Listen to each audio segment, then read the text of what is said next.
बिहार का आर्थिक सर्वेक्षण 2021-22 के अनुसार प्राथमिक क्षेत्र यानी कृषि और उससे संबंधित क्षेत्र में कितना हिस्सा रहा है 2013 और 14 में, तो 23.4% जो है यहाँ पे रहा है 2013-14 के अनुसार, और 2019-20 के अनुसार 19.3% रहा है। कभी कभी पुराना और नया डाटा भी पूछ लेता है, इसलिए पुराने डाटा और नए डाटे को आपको याद रखना पड़ेगा।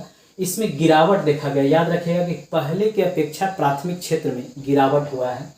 द्वितीय क्षेत्र यानी उद्योग से संबंधित द्वितीय क्षेत्र होता है, इसमें 2013 और 14 में 19.3% रहा है, वहीं 2019-20 में 20.3% रहा है। यानी यहाँ पे जो है वृद्धि देखा गया, इसको याद रखिएगा। प्राथमिक क्षेत्र में गिरावट यानी घाटा हुआ है, द्वितीय क्षेत्र यानी उद्योग के क्षेत्र में वृद्धि हुआ है बिहार का। तृतीय क्षेत्र सेवा से संबंधित होता है, 2013-14 में 57.3% रहा है, वहीं इस बार बढ़ा है 2019-20 में 60.2% रहा है। कभी कभी ये पुराने और नए डाटे दोनों को मिला के बीपीएससी या बिहार दरोगा या अन्य एग्जाम में पूछे जाते हैं, तो इसमें भी वृद्धि देखा गया है। यानी प्राथमिक क्षेत्र में केवल गिरावट देखा गया है, द्वितीय और तृतीय क्षेत्र यानी उद्योग और सेवा के क्षेत्र में वृद्धि देखा गया है। प्रति व्यक्ति सकल जिला घरेलू उत्पाद 2017-18 के अनुसार समृद्ध जिला जो है सबसे ज़्यादा पटना के लोगों का आय जो है सबसे अधिक है, दूसरे स्थान पे बेगूसराय और तीसरे स्थान पे मुंगेर है। ये तीनों जो जिला हैं वह दक्षिण बिहार के जिले हैं। वही गरीब जिला में किशनगंज, अररिया और शिवहर है। पहले स्थान पे किशनगंज, दूसरे स्थान पे अररिया और तीसरे स्थान पे शिवहर है। उत्तर बिहार के ये तीनों जिला हैं बिहार के जो गरीब हैं, इसलिए याद रखिए। कभी कभी मिलान के लिए ये दे देता है कि सबसे समृद्ध जिला प्रति व्यक्ति आय में बिहार का कौन सा है, तो याद रखिएगा पटना, फिर दूसरे स्थान पे बेगूसराय, तीसरे स्थान पे मुंगेर। गरीब जिला पूछे तो किशनगंज, अररिया और शिवहर। पहले स्थान पे किशनगंज, दूसरे स्थान पे अररिया और तीसरे स्थान पे शिवहर। बिहार खाद्यान्न उत्पादन 2019-20 में कितना हुआ है बिहार में, तो 163.8 लाख टन हुआ है। कभी कभी ये डाटा पूछ लेता है, इसलिए 163 कम से कम आप याद रखिएगा। पॉइंट के बाद 80 नहीं भी याद रखेंगे तो काम चल जाएगा। और लाख टन में हुआ है, कभी कभी यहाँ करोड़ टन दे देता है, 1000 टन दे देता है, लाख टन में हुआ है, इसको भी याद रखिएगा। पशुपालन का योगदान बिहार के जीएसडीपी में 6% रहा है, यानी इसमें वृद्धि देखा गया है। पशुपालन के क्षेत्र में बिहार में तेजी से विकास हो रहा है, क्योंकि गाय पालन, मुर्गी पालन तेजी से विकास हुआ है, बकरी पालन का भी विकास हुआ है दूध के लिए, और भेड़ पालन का भी विकास जो है अब किया जाने वाला है। तो पशुपालन के क्षेत्र में बिहार में तेजी से विकास हो रहा है। बिहार में जन्मकालीन जीवन संभावता, जन्मकालीन जीवन संभावता का अर्थ है कि अब बिहार के लोग कितने दिनों तक अनुमान लगाया गया है कि जीवित रहेंगे, तो कहा गया है कि 69 वर्ष तक बिहार में अब लोग जीवित रहेंगे। यानी उनकी जो मृत्यु होगी ये औसत के आधार पर लगाया गया है कि कोई भी व्यक्ति जो है 69 वर्ष तक बिहार में अब जीवित रहेगा। पहले 65 वर्ष तक था, अब ये बढ़ गया, यानी यहाँ पे वृद्धि देखा गया है 2014-18 के डाटा के अनुसार। आर्थिक विकास के प्रमुख वाहक कौन है, तो सबसे ज़्यादा जो है खनन क्षेत्र में इस बार देखा गया है विकास, 329.2% खनन क्षेत्र में इस बार विकास हुआ है। दूसरे स्थान पे ऊर्जा, गैस और अन्य उद्योग है, जहाँ पे 20.3% विकास देखने को मिला है। और तीसरे स्थान पे परिवहन, सूचना सेवाएं हैं, जो 11.74% उसमें विकास देखने को मिला है। ये बीपीएससी खासकर इस तरह के प्रश्नों को टारगेट करता है, क्योंकि ये याद नहीं रहता है। अब पूछ लेगा, जैसे पिछले बार जो 66वीं बीपीएससी में पूछा था, उसके पहले 65वीं में, तो वहाँ पूछा था कि प्रथम स्थान पे आर्थिक विकास जो है बिहार का किस में है, तो उसमें वायुयान क्षेत्र में उस समय था। इस समय बदल गया है, खनन क्षेत्र में हो गया है, तो ये डाटा आपको याद रखना है। दूसरे स्थान पर ऊर्जा, गैस, अन्य उद्योग, और तीसरे स्थान पे परिवहन और सूचना सेवाएं में हुआ है।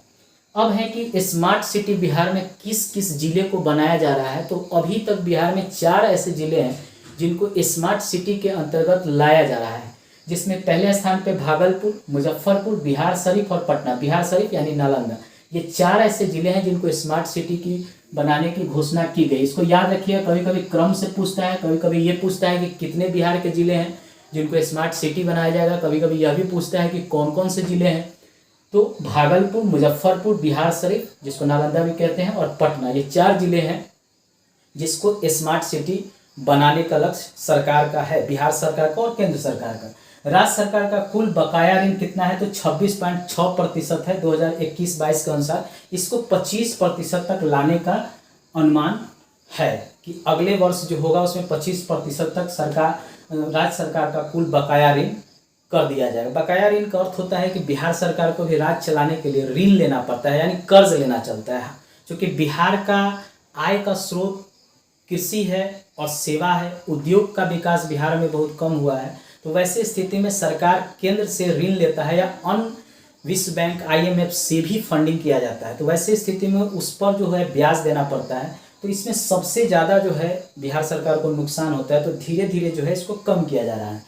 आत्मनिर्भर बिहार 7 निश्चय योजना चलाया गया है, इसको याद रखिएगा। आत्मनिर्भर बिहार 7 निश्चय योजना 2 है, पहले 1 चलाया गया था, अब 2 है। ये 2020 से 25 के लिए चलाया गया है। इसमें 7 निश्चय किया गया है कि इस क्षेत्र में बिहार सरकार ध्यान देगा, विकास करेगा। पहला है युवा शक्ति, बिहार की प्रगति। दूसरा है सशक्त महिला, सक्षम महिला। तीसरा है हर खेत तक सिंचाई का पानी।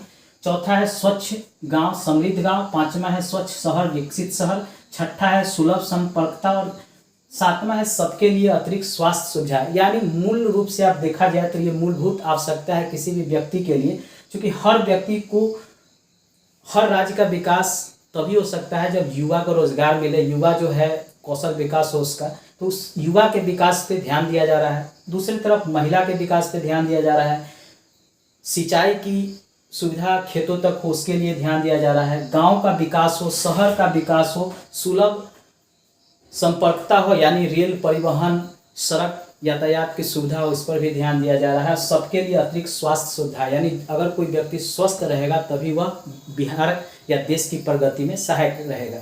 स्वस्थ व्यक्ति ही देश या राज्य की प्रगति में सहायक हो सकता है। दोस्तों, ये बिहार आर्थिक सर्वेक्षण 2021-22 का जो बजट तारकिशोर प्रसाद के द्वारा पेश किया गया था, जो अभी वर्तमान में वित्त मंत्री भी हैं और उप मुख्यमंत्री हैं, उनके द्वारा ये पेश किया गया था। और इससे बजट से संबंधित हर एग्जाम में कोई ना कोई प्रश्न रहता है। कम से कम 2 से 3 प्रश्न हर एग्जाम में बजट से संबंधित दिया जाता है, और केवल फैक्ट ही निचले स्तर के जो एग्जाम होते हैं उसमें रहता है, इसलिए आपको ये फैक्ट याद करना पड़ेगा। अगर आप 2, 3, 4 बार इसको देखेंगे इस वीडियो को, या कहीं भी अगर आप इस तरह के वीडियो को देखते हैं तो 2-3 बार आप देखिए, आपको याद हो जाएगा। क्योंकि बार बार देखने की चीज़ है, प्रोसेस है ये। फैक्ट याद आप लिखकर भी कर सकते हैं और रटकर भी कर सकते हैं, दोनों प्रोसेस से आपको जो अच्छा लगे उसके सुविधा के अनुसार आप कीजिए। नेक्स्ट वीडियो में हम आर्थिक सर्वेक्षण 2021-22 का भारत सरकार का है, उससे संबंधित हम चर्चा करेंगे, वहाँ से भी प्रश्न पूछे जाएंगे।